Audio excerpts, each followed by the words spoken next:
안녕하세요. 인생 매뉴얼입니다. 오늘은 자기소개서 가이드를 찍어서 올려보려고 합니다. 라이브에서 한번 다뤘었던 주제인데 제가 편집을 좀 미루다가 이제서야 좀 찍게 되었는데 이거 뭐 슬라이드 편집하고 하느라고 몇 번을 다시 찍는데 쉽지 않네요. 아무튼 각설하고 한번 시작해 보겠습니다. 자기소개서 어떻게 쓸 것인가 이렇게 짧게 2개 소제목 달아서 한번 해보려고 하고요. 바로 시작하겠습니다. 자기소개서 어떻게 쓸 것인가? 우리가 게임을 할 때 보통 전략을 세워서 게임을 하거든요. 전략 게임들 같은 것들 있잖아요. 예를 들면 국민 게임 스타크래프트 같은 경우 아주 대표적인 사례가 될 수 있을 것 같은데, 저그를 한다 그러면 4드론을 하네, 테란을 하면은 전진 배럭을 하네, 그런 것들 있잖아요. 이런 것들을 생각을 하면서 하는데, 자기소개서는 사실 굉장히 목적성을 가지고 있는 글이라고 생각을 해요.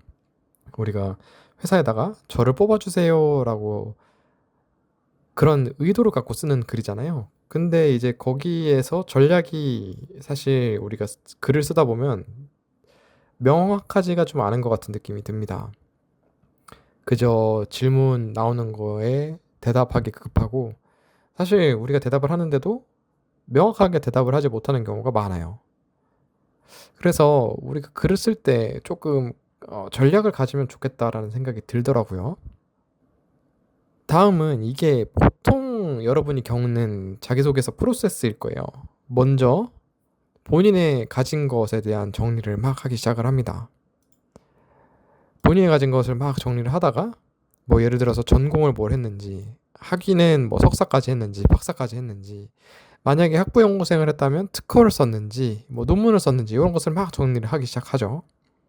그리고 나서 공채가 뜨면 그 직무에 대한 조사를 막 하기 시작합니다. 이 직무는 뭘 하는지, 그러면은 현직자들은 인터뷰를 한 게 있는지, 또는 현직자들이 썼다는 합격자 자소서는 있는지, 이런 걸 막 보기 시작을 해요. 그런 다음에 자기소개서를 이제 작성하기 시작합니다. 어떻게? 내가 조사했던 직무조사 내용과 내가 가지고 있는 것에 공통점이 있는지, 이런 거를 엮어내면서 자기소개서를 써요. 그러면서 뭐라고 해? 내가 가진 능력과 회사에서 요구하는 직무가 굉장히 유사하다. 그래서 나는 이 일을 잘할 것이다. 이렇게 쓴단 말이죠. 그렇게 해서 제출을 해.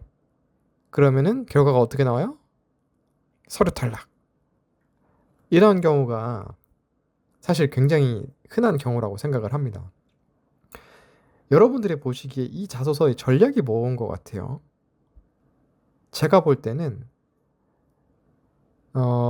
내가 가진 경험, 그쵸, 말 그대로죠. 내가 가진 경험과 회사의 직무가 유사하다는 것을 강조하는 전략인 거죠. 제가 생각하기에는 이 전략은 약점이 굉장히 많습니다.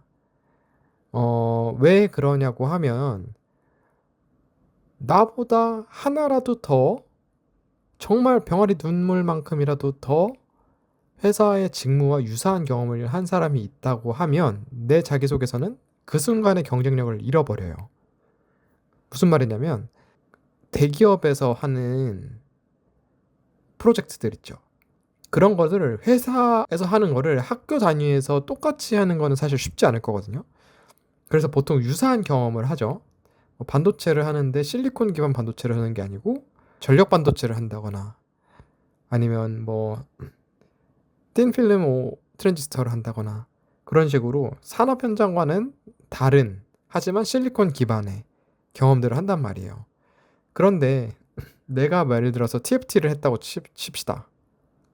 근데 누군가는 실리콘 기판에서 무언가를 했어. 그러면은 예를 들어서 삼성이나 하이닉스 쓴다고 할 때 내가 가진 TFT 경험보다 실리콘 기판에서 무언가를 했다는 게 실질적으로 직무와 더 가까운 거잖아요. 그러면 그 사람이 나타나는 순간 내가 했던 경험은 밀리는 거예요.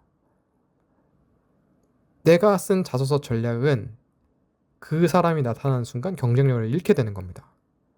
그러면 자기소개서를 어떻게 쓸 것인가에 대한 생각을 해봐야 되는데, 제가 생각하기에는 이 정도 5개의 그라운드 룰만 잘 지키면 됩니다. 뭐냐? 첫 번째, 질문에 답하기. 이거 정말 너무 당연한 건데 생각보다 사람들이 질문에 답을 못해요. 너 회사 왜 지원했어? 라고 하면 사람들이 제가 가진 능력이랑 제가 가진 경험이랑 회사의 직무랑 유사한 것 같아서요.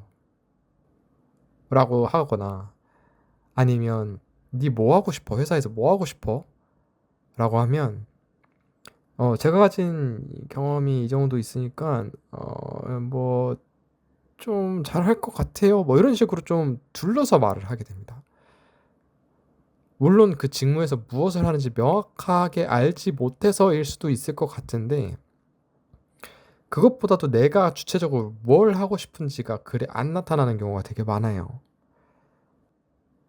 그래서 결국에는 어찌 됐건 간에 질문에 답을 해주어야 된다고 생각을 합니다.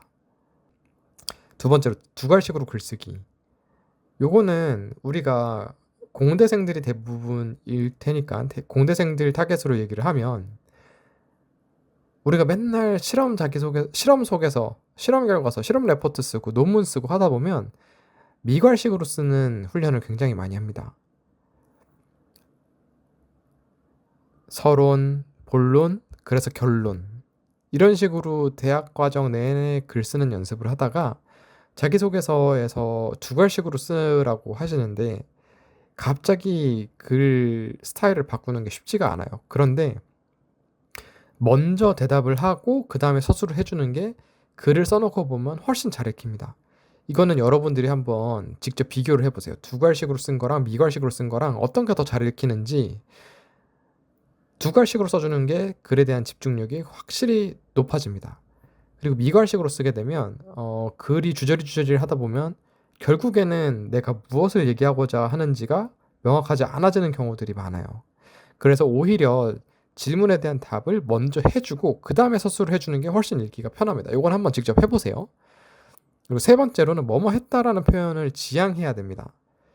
단순히 뭐 했다 이렇게 나열하는 식으로 글을 많이 쓰게 돼요. 왜냐면 내가 뭘 했는지 너무 보여주고 싶으니까. 내가 대학생활 하면서 이것도 했고 저것도 했고 이거를 자기소개서에 다 녹여내고 싶은데 그러다 보니까는 뭐 서사 없이 계속 뭐 했다 이런 식으로만 나가게 되거든요. 그런데 이것도 아까랑 마찬가지예요. 내가 A하고 B하고 C를 했어요 라고 하는 자소서는 그 누군가가 저는 A하고 B하고 C도 했지만 D도 했지요 라고 하는 사람이 한 명이라도 나오는 순간 그 순간의 경쟁력을 바로 잃어버리게 됩니다. 그래서 단순히 뭐 했다 이런 식으로 쓰는 것보다는 저는 A라는 경험을 했어요. 그런데 그것을 왜 했냐면 이차저차한 이유에서 했습니다. 라고 본인이 무언가에 대한 행동을 목적성을 가지고 했다라는 식으로 써주는 게 면접관을 설득하는 데는 훨씬 좋은 전략이라고 생각을 합니다. 그 다음 구체적이지만 간략히. 이게 굉장히 어려운 말인 것 같은데 사실은 그래요. 무슨 말이냐면 무엇을 했는지 행동은 구체적으로 쓰되 내용을 간단히 쓰라고 했는데 예를 들어 볼게요. 예를 들어서 베스킨라빈스에서 알바생을 뽑는다고 해봅시다.